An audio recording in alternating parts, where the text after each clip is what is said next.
tun lai chu mai tuam pa hian mizo internet khovel mizoram internet khovel alu a ne khop maya social media mun sang sanga po hian khel lo berzing ami hi ni atin mai tuam tlata hei hi soilo ti zual tu pakhat ani atin ama azai thiam zia kan ria sang luilam ngai na mi te re tun lai mi te thlengin ama ahla kan ngai na em kan en na sa em veka chumi ti chiang tu tak mai chu tun nai te a thlathar aron ti chuaka dn joel dn chimlo ti ani mela he hi aron ti chuaka ni som pakhat chola liama tuna hian 11 lakhs 1.1 million view anei to ni kepon ahla tuna mi hei hi anal gatti khop maya tangai thadeu tluk zel maya tuna zai tu pa thin hi lut kan ti don nge lut kan ti don nge tu lai ming lam dan he ka thiam ve chia thin lawa chuwang chuan kan lam sual te pokha la oma lam thiam te khan i lo soi mai tura ngai la pon i sela tun chuma karon soi tur ber chu he amai kor phe na hian thurup tam tak ain thupa chu mi kaltlang chon soi tur tam tak oma inrin lo lam tak te po ni mai theya inrin lampang tak te po an lo ni mai theya thuin kan soi lem lo tura ngai taila ti chuanin hei tu hnaya chumi chu ni lo hei hi hom kha ani yang chi te ama inrin siak na te hei hi ama kha ni in ka ria ati te po soi a lo ma kan shefer furang internet lampang khoi thina en thin chuanin he tiang lampang a event thin shim chuanin kan soya tam je chu kan traffic ome ma se he lampang ai to lo mi chuan an shelem lo nga shengai lo shim ti te pon lo mai the ni hei pu Stephen aw mun te pon aron post ve hialani alar thokat ti riat ko mai ani hian milar han ka zeute tin engtin tin mola lo ti dang lam zeu hi an thiam thin khop maya an dil ru chak thina ti chuan tun thleng hian kan en cha kan mu chak le kan hriat chak em hom hian mi puite ma hian ka a mel hi la in lan lo an te hriata ti chuanin comment tam taka kan mu fo thin mi nat an soi thin post te pon siam hial thin ka lo mu fo thin chutina tak nge po in la enge molu tuk ti te a thlak lu tuk he tiang a thlak ziana kina la shemayang ti te in lak sial nan le in lak enge monan tiang chi te tongkam tam takom thina sa phopon mai thup mars melote dj puilu tuk mai te kha an neya mai mel en chak tam takan oma thain in rin siaka chumi chu ni hei hi ni antia tam takin for job de hlek ten an ron ti chua ka tin conspiracy theory ang de ten an ron zeldin thu tam takom thina na omang tak ten chung ang vel chu kan nei ve ni mai ka nga ya mi zo ten alomam ve shima ka nga ya chu ti ro le ro chuan mai tuam chan soya khan ingai thavek to chuan karinga mi pui ma mel hanin lan lawa ka ti ang celeb life nei kha adu lem lo ni khana hriat theya hei takhi mizoram chuan apoi mo khopin ka ria heti ang din hmuna ding hi mitam takan om karinga kan celeb te kan ti dan te kan zai thiam te emo kan mi hriat lar te kan soi sak dan hi millionaire ho khuta sa praba zai thiam te millionaire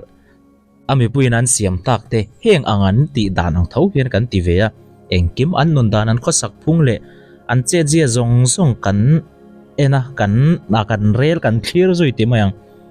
om ve thawa kong rela ma chuan ma se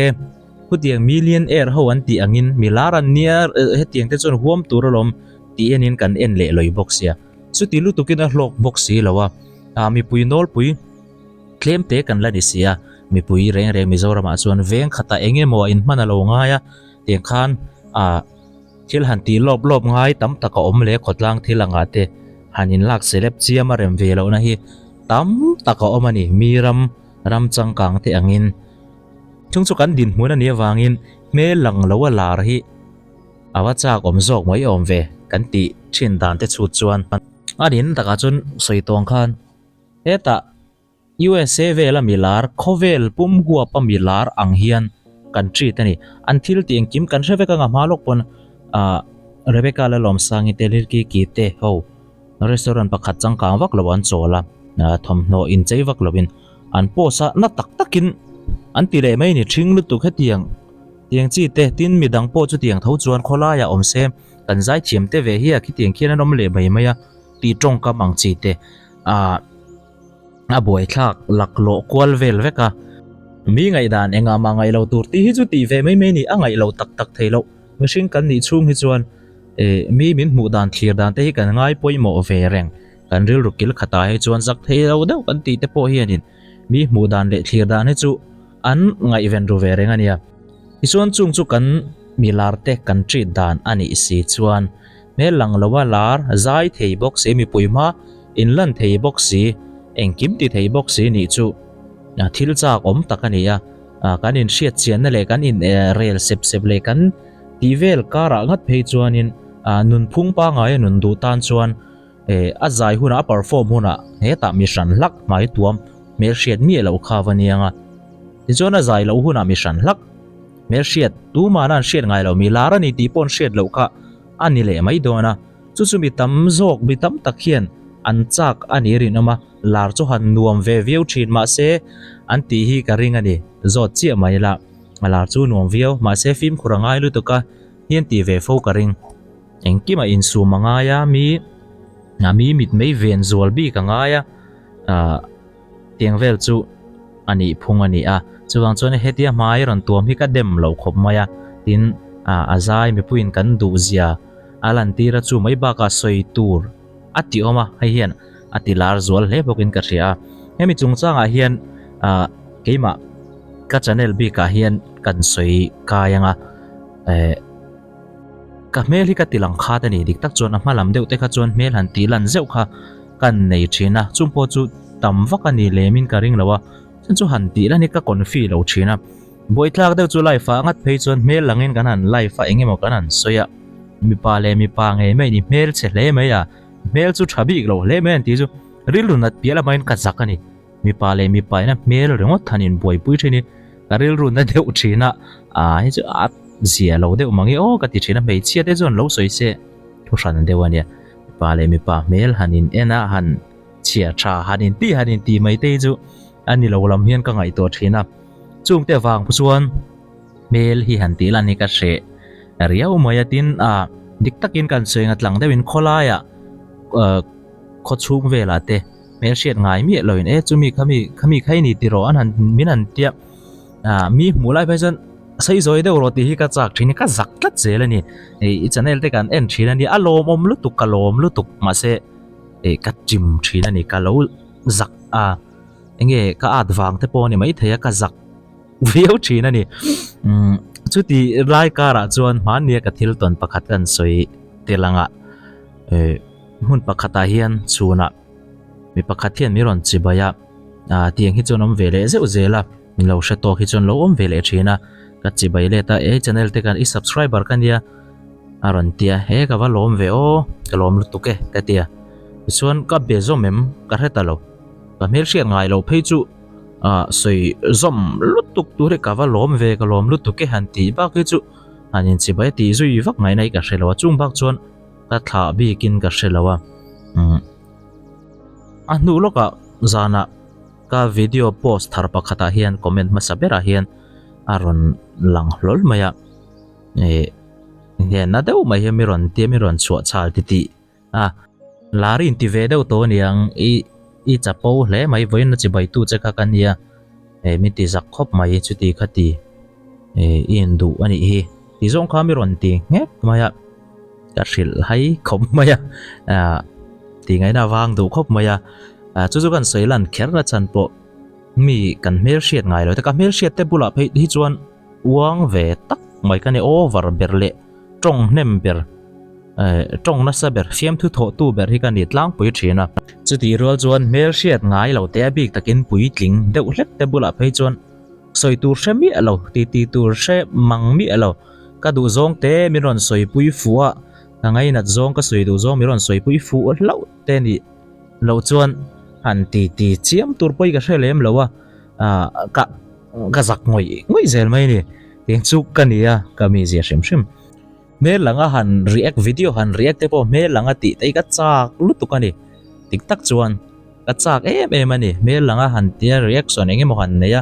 heng te mu nom bik katia angai nom zol bik kati trina ma se kangam ri ngang lo ni tun din huna chuan chu min lo ria se min lo mu se in ven film khur ngai te tong kam thlengin eng kima ka she ema wang hian kangam thin lowa ti chuan tuna pop ka mel lo ria te keima min ria te